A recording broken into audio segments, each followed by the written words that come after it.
Fala, minha rapaziada, saudações rubro-negras, Vinícius Gaspar aqui. O Flamengo vence mais uma vez o Botafogo no Engenhão, é a sexta vitória seguida, se mantém na busca pelo título e eu falo, dá sim para ganhar o Campeonato Brasileiro. Você acha que dá ainda? Estamos a 7 pontos do líder atual, que é o Palmeiras.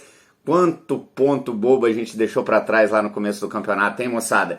Eu ainda acredito no título, acho que esse Palmeiras vai tropeçar e mais do que isso, o Flamengo tem que continuar perseguindo o Palmeiras, porque o Palmeiras tem que se sentir, ele tem que sentir que pode perder o título para ter que desgastar os seus jogadores também na competição nacional, para o Flamengo de repente se for enfrentar em uma possível, eventual final de Copa Libertadores, para que o Palmeiras não esteja tranquilo, podendo utilizar muitas reservas. A gente sabe que o elenco do Palmeiras não é recheado como o nosso, então a gente precisa manter esse time se cansando. Esse time do Palmeiras tem que ficar na batida aí, quarta e final de semana, quarta de Libertadores, claro, e Campeonato Brasileiro. Então o Flamengo precisa permanecer no encalço. E eu quero que você deixe a sua opinião, eu acho que dá sim para ser campeão, principalmente se o Flamengo fizer um bom resultado na partida de quarta-feira contra o Vélez. Essa partida é fundamental para as pretensões do Flamengo no Campeonato Brasileiro, porque a gente sabe que esse time B, ele tá dando conta do recado, mas ele precisa ser enxertado mais vezes para o Flamengo ganhar com mais tranquilidade. A gente viu que a diferença que é quando entra o Everton Ribeiro em campo, quando entra o Pedro, quando o Flamengo dá uma encorpada, entra o Arrascaeta, quando o Flamengo encorpa um pouquinho seu elenco, aí retoma e tem oportunidades em profusão. O Flamengo poderia ter vencido até por mais com as chances que perdeu aí no segundo tempo. No primeiro tempo o Flamengo alternou o comando do jogo com o Botafogo, mas também teve as oportunidades mais claras, e é por isso que eu digo, eu já falei aqui, isso deu muita polêmica. Os times que estão sendo vendidos pela SAF para um dono específico, esses caras caíram no pior que poderia acontecer para o clube. Eu vou falar sobre isso. Deixa aqui seu like, se inscreve no canal, aciona o sininho. Quando você faz isso, você está ajudando muito o Rubro Negro. A gente está finalmente chegando nos 10 mil. Quem está aqui há mais tempo sabe que agarrou nesse 9 mil e pouquinho, agarrou. Mas agora a gente está crescendo forte novamente. Então deixa aqui o seu like, se inscreve, comenta. Toda vez que você comenta aqui, esse vídeo chega para mais pessoas também. E aí você está me ajudando. Bom, falei várias vezes já, o Botafogo tem um time bilionário, o Botafogo tem um dono bilionário agora, o John Textor, e eu falei isso aí lá quando eles foram vendidos, eu falei, essa foi a pior decisão tomada. O Vasco está no mesmo caminho, o Cruzeiro também. Veja bem, ninguém rasga dinheiro, o John Textor não é um torcedor apaixonado que vai jogar dinheiro pro alto. O John Textor é um cara de negócios, ele viu no Botafogo uma oportunidade. Aí o torcedor fala assim, mas o Botafogo estava falido. Ok, o Botafogo estava falido e realmente melhorou a situação, mas isso não vai ser suficiente para fazer com que esses times voltem a bater de frente com os grandes times do futebol brasileiro mesmo, que no caso agora, Flamengo e Palmeiras. São os que caminham com suas próprias pernas, são os que têm dinheiro e têm uma estrutura organizada para funcionar bem. O Botafogo, o Cruzeiro, o Vasco, se isso tudo se der certo ainda, se a SAF der certo, serão times de meio de tabela. Porque um dono bilionário não vai ter a força e a tranquilidade para colocar dinheiro, fazer grandes contratações todo ano, como um Flamengo que tem um faturamento de mais de 1 bilhão por ano tem. E outra, o Flamengo é uma associação sem fins lucrativos.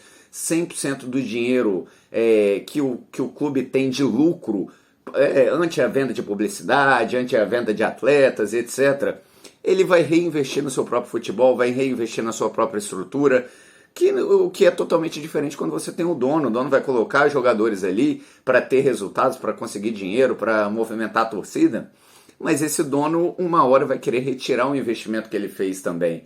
Nada cai do céu. E aí a gente viu o Botafogo com muitas contratações, mas contratações muito duvidosas, perder para um Flamengo, ser uma presa inofensiva dentro de casa para um Flamengo B. Esse time B do Flamengo, que muita gente acha, não, esse time tem total condição de ganhar o Brasileiro, também acha, é um dos melhores times do campeonato, esse time B eu tô falando. Mas, para você ganhar com confiança, para tirar essa distância que tá pro Palmeiras, o Flamengo vai precisar de mais, vai precisar dar atenção, vai precisar colocar mais em campo os jogadores titulares, e por isso vencer o Vélez é uma necessidade. Vencer o Vélez fora de casa, bem se possível, é uma necessidade para a gente ter semanas com um pouquinho mais de tranquilidade e poder oferecer esses caras ao time no Campeonato Brasileiro. Arrascaeta, Everton Ribeiro, Pedro e por aí vai. Então o resultado de hoje mostrou, e a atuação dentro de campo mostra isso que eu estou dizendo. Times que foram vendidos para a SAF não vão ter vida mole. Vendidos para a SAF não, times que se tornaram SAF foram vendidos para uma pessoa.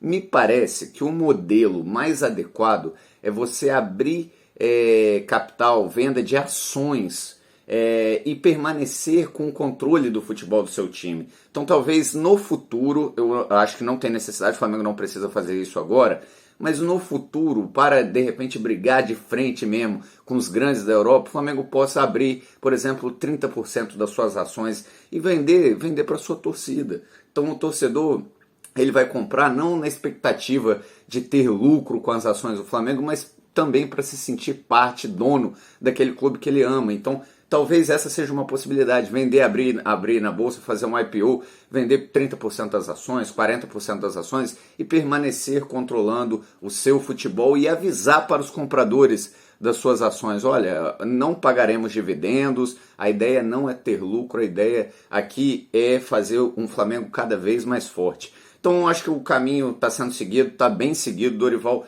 conseguiu ajustar esse time, belíssima partida de alguns jogadores. Não tem como a gente não falar da atuação do Fabrício Bruno, jogou muito, um zagueiro muito veloz, é o mais veloz que a gente tem no elenco. Ele que começou titubeando, tecnicamente ele não tem tanta qualidade quanto os outros zagueiros, mas a velocidade dele é absurda. Ele vai fazer um cabeceio na área e em uma das jogadas no segundo tempo, e faz uma recomposição, retoma a bola, toma falta, assim, com uma facilidade, uma velocidade. Então o Fabrício Bruno fez uma excelente partida. Ayrton Lucas mais uma vez. Temos o sucessor do Felipe Luiz que está jogando bem. Eu não acreditava que ele fosse conseguir dar essa virada de volta aí na carreira. Quando ele estava lá com o Paulo Souza, o time é uma bagunça. Ele estava muito mal, muito lento, conseguiu ter novamente boas atuações. E agora nós temos a tranquilidade que se ele não estiver bem, se ele não estiver bem fisicamente, se ele tiver qualquer lesão ou tecnicamente já não estiver conseguindo entregar, muito por causa da sua idade, claro, porque o jogador ele é um absurdo, joga demais, é um ídolo histórico do Flamengo, nós já teremos uma boa reposição. Ayrton Lucas já é esse cara. Na volância, eu acho que o seu Dorival tem que desapegar do Diego. O Diego, não estou falando que ele fez uma má partida, mas é hora da gente começar a rejuvenescer, deixar o Pulgar jogar mais. Hoje ele entrou no segundo tempo, finalmente estreou, mas ainda não deu, não teve muitas oportunidades, foram poucos minutos ainda dentro de campo. Talvez ele tenha que começar a colocar mais esse jogador, utilizar mais o Pulgar. Ele pode rejuvenescer e dar um pouco mais de pegada. A gente viu que teve um momento em que ficou o Vidal e o Diego ali na parte central, e os jovens jogadores do Botafogo estavam tendo alguma facilidade, principalmente na parte central, já que pelas pontas tinha o Mateuzinho muito ativo defensivamente e o Ayrton Lucas muito bem também. Uma outra coisa que eu queria salientar sobre essa coisa de SAF, olha como já uma das coisas que eu falei com vocês sobre esses caras quererem uma hora trazer o dinheiro que foi investido para dentro do bolso deles, é claro. A gente já viu o Botafogo liberar um jovem atacante promissor e contratar um que, na minha opinião, é pior do que o que foi emprestado ao Estoril de Portugal. E o Estoril ainda ganhando a possibilidade de receber 6% caso ele seja vendido, porque quer valorizar o jogador na Europa. Então, quer dizer, o John Textor, esperto, já pegou um jovem do Botafogo, já colocou no mercado europeu e falou: olha, e pagou para colocar. Por que pagou para colocar? Porque se deu 6% ao Estoril numa possibilidade de eventual venda, então ele está pagando por uma vitrine europeia ao Estoril, e o que deixa claro que essa negociação ela vai ser feita não para o bem tecnicamente do Botafogo, mas para o bem do bolso de quem colocou dinheiro, quem comprou aí essa SAF, aí no caso o John Textor aí, e mais alguns, a gente não sabe muito bem, isso aí não está muito claro.